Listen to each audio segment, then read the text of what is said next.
Viewers computersadda.com అనే వెబ్సైట్ని open చేసి కంప్యూటర్స్లో ఈచ్ అండ్ ఎవ్రీ కోర్సుకు సంబంధించిన notes, shortcut keys, abbreviations, quiz, అలాగే మన తెలుగు వీడియోస్ మొత్తం కేటగిరీస్ వైజ్గా నేర్చుకోవచ్చండి. అలాగే తెలుగు కంప్యూటర్స్ అడ్డా అనే యూట్యూబ్ ఛానల్ని సబ్స్క్రైబ్ చేసుకోండి.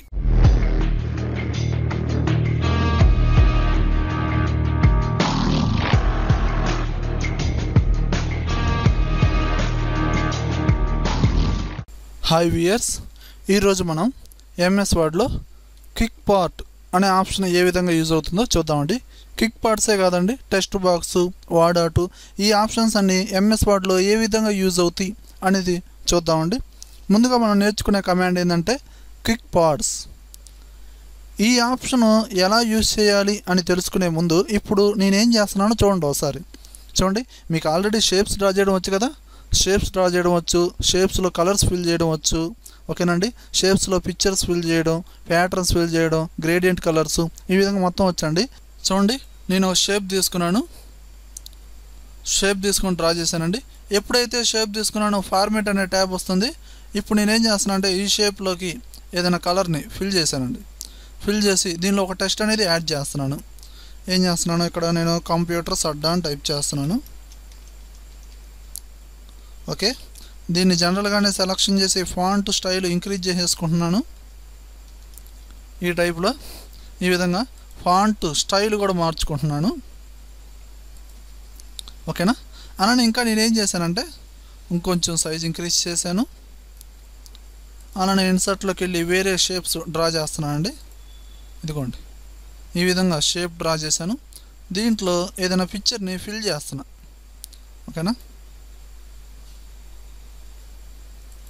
ఏదైనా ఒక పిక్చర్ని ఫిల్ చేశాను. ఈ విధంగా దీన్నే కాపీ చేసి పేస్ట్ చేసి మళ్ళీ ఇక్కడ పెట్టేసుకున్నాను. మళ్ళీ దీంట్లో వేరొక పిక్చర్ని ఫిల్ చేస్తున్నాను.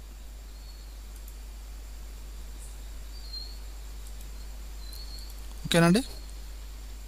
అలానే దీన్ని సెలక్షన్ చేసి షాడో ఎఫెక్ట్స్ ఉంటాయి కదండి, ఏదైనా ఒక షాడో ఎఫెక్ట్ అనేది సెట్ చేసుకున్నాను. ఈ విధంగా ఓకేనండి. చూడండి, ఇప్పుడు నేనేం చేశాను, షేప్ డ్రా చేశాను, కలర్స్ ఫిల్ చేశాను, షాడో ఎఫెక్ట్ ఇచ్చాను, అలానే మళ్ళీ వేరే షేప్స్ తీసుకున్నాను, దాంట్లో పిక్చర్ కూడా ఫిల్ చేశానండి. ఈ విధంగా డిఫరెంట్గా షేప్స్ తీసుకొని డ్రా చేశానండి. నా వర్క్ అనేది చేశాను. ఇప్పుడు కనుక పొరపాటున ఈ మొత్తం డిలీట్ అయిపోయిందండి. ఓకేనా, ఈ మొత్తం ఎగ్జాంపుల్ చెప్తున్నాను, ఈ మొత్తం తీసేస్తున్నాను, డిలీట్ అయిపోయింది.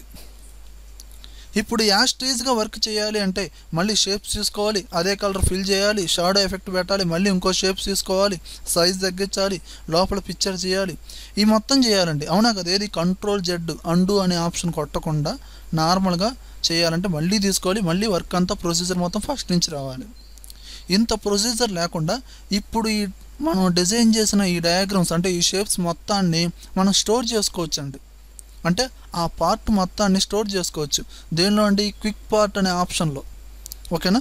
ఇప్పుడు ఎగ్జాంపుల్ చెప్తున్నాను చూడండి వ్యూయర్స్. ఇప్పుడు షేప్ ఉంది కదా, ఇప్పుడు ఏం చేయాలంటే ఈ షేప్ మొత్తం అంటే ఏంది, ఈ డిజైన్ మొత్తం మీకు నచ్చిందండి. ఇది ఎప్పుడు కావాలంటే అప్పుడు రావాలి మీకు.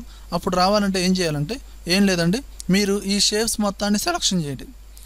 మల్టీ షేప్ సెలక్షన్ చేయాలని తెలుసు కదా. షిఫ్ట్ పట్టుకొని ఈ షేప్స్ మొత్తాన్ని సెలక్షన్ చేసి చూడండి, ఇక్కడ క్విక్ పార్ట్ అనే ఆప్షన్ ఉంది కదా, పక్కనే యారో మార్క్ ఉంది కదా, దాన్ని ప్రెస్ చేయండి. ఇక్కడ మీకు save selection to quick part gallery అనే ఆప్షన్ ఉంది కదా, దీన్ని ప్రెస్ చేయండి. ఏదో ఒక నేమ్ ఇవ్వండి, మీ ఇష్టం అండి. నేను ఇక్కడ 1 2 3 అనే నేమ్ ఇచ్చేసి ఇక్కడ ఓకే బటన్ ఉంది కదా, దాన్ని ప్రెస్ చేస్తున్నాను. ఓకేనా. ఇప్పుడు చూడండి, కామన్గా నేను వీటిని తీసేస్తున్నా. ఓకే, మళ్ళీ యాస్టీజ్గా రావాలండి. ఓకేనా, యాస్టీజ్గా రావాలంటే Ctrl+Z కొట్టకుండా ఇప్పుడు నేను చూడండి క్విక్ పార్ట్ పక్కనే యారో మార్క్ ఉంది కదా, దాన్ని ప్రెస్ చేస్తున్నా. చూడండి, దానిలో స్టోర్ అయింది. ఇదిగోండి ఇక్కడ ఉంది చూడండి, 1 2 3 అనే మనం ఇచ్చిన నేమ్తో ఇక్కడ స్టోర్ అయిపోయింది. ఇప్పుడు ఏం లేదు, దీని మీద ప్రెస్ చేశాను అనుకోండి ఆటోమేటిక్గా వచ్చేస్తుందండి.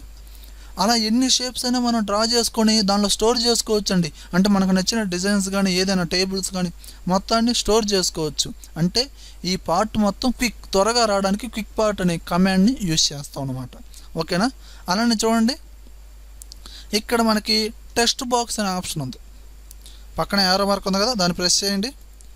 చూడండి, ఇది మొత్తం ఒక పేజీ. ఈ పేజీలో టాప్లో మిడిల్లో ఒక షేప్ ఉంది, షేప్లో ఏదో ఒక మ్యాటర్ ఉంది. అంటే ఏంటండి, మీరు తీసుకున్న పేజీలో ఎగ్జాక్ట్గా టాప్లో మిడిల్లో ఆ షేప్ అనేది వచ్చేస్తుంది. ఓకేనండి, అంటే దాన్ని క్లిక్ చేయగలే. చూడండి, మనకి ఇది అడ్డుగా ఉందిగా, దీన్ని తీసేద్దాం.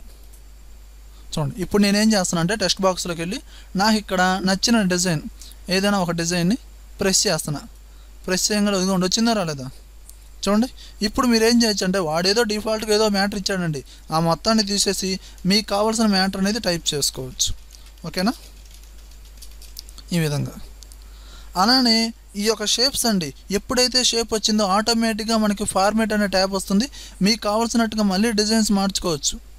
ఓకేనా, ఇదిగోండి ఈ విధంగా మార్చుకోవచ్చు. దాంట్లో ఉన్న స్టైల్స్ మార్చుకోవచ్చు. మళ్ళీ దీంట్లో షేప్స్లో ఏవైతే కమాండ్స్ యూజ్ చేస్తావో, ఏది ఫార్మాట్స్ అంటే కలర్స్ కానీ షాడో ఎఫెక్ట్స్ కానీ 3D ఎఫెక్ట్స్ కానీ ఏవైతే యూజ్ చేశారో అవి మొత్తం దీంట్లో ఉంటాయండి. మళ్ళీ వీటి మొత్తానికి అప్లై చేయొచ్చు. సైజ్ ఇంక్రీజ్ చేసుకోవచ్చు, ఏదైనా చేయొచ్చు, మీ ఇష్టం అండి. ఓకేనండి, ఈ విధంగా డిజైన్ చేసుకోవచ్చు. అలానే ఇంకా ఏం చేయొచ్చు అంటే ఇక్కడ మనకి ఏంటంటే చూడండి వ్యూయర్స్, టెక్స్ట్ బాక్స్లో వాడిచ్చిన స్టైల్స్ అన్నీ ఉన్నాయి. ఇదిగోండి డిఫరెంట్ స్టైల్స్ ఉన్నాయా లేవా? ఇలా కాకుండా మీకు నచ్చిన స్టైల్ని కూడా ఇందులో ఒక టెక్స్ట్ బాక్స్గా స్టోర్ చేసుకోవచ్చు. చూడండి, ఇప్పుడు నేనేం చేస్తానంటే ఏదో ఒక షేప్ తీసుకున్నాను. ఒక షేప్ని తీసుకొని డ్రా చేశాను. ఇది ఎక్కడ ఎగ్జాక్ట్గా డాక్యుమెంట్లో ఎక్కడ పెట్టాను, మిడిల్ సెంటర్లో పెట్టేసి దీని మీద రైట్ క్లిక్ ఇచ్చి యాడ్ టెక్స్ట్ ఏదో టైప్ చేస్తున్నా. ఓకే, కంప్యూటర్స్ అడ్డా టైప్ చేసి దీని సైజు పెంచేసుకున్నాను. ఫాంట్ స్టైల్ మార్చేశాను. అలాగే ఫార్మాట్లోకి వెళ్ళి కలర్స్ కూడా మార్చేశాను.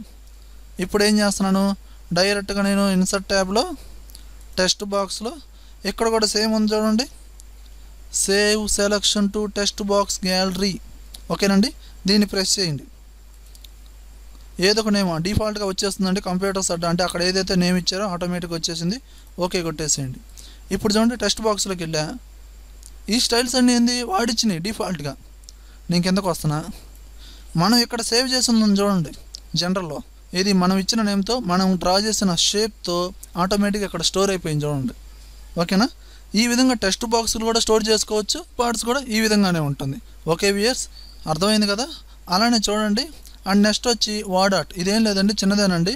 ఇక్కడ యారో మార్క్ క్లిక్ చేసి మీకు నచ్చిన స్టైల్ అనేది ప్రెస్ చేయండి. ఆటోమేటిక్గా ఇలా బాక్స్ టెక్స్ట్ వచ్చేసింది కదా, దీన్ని ఎడిట్ చేసి మీకు కావాల్సింది ఏదైనా సరే, నేను ఇక్కడ MS ఆఫీస్ అని టైప్ చేస్తున్నాను.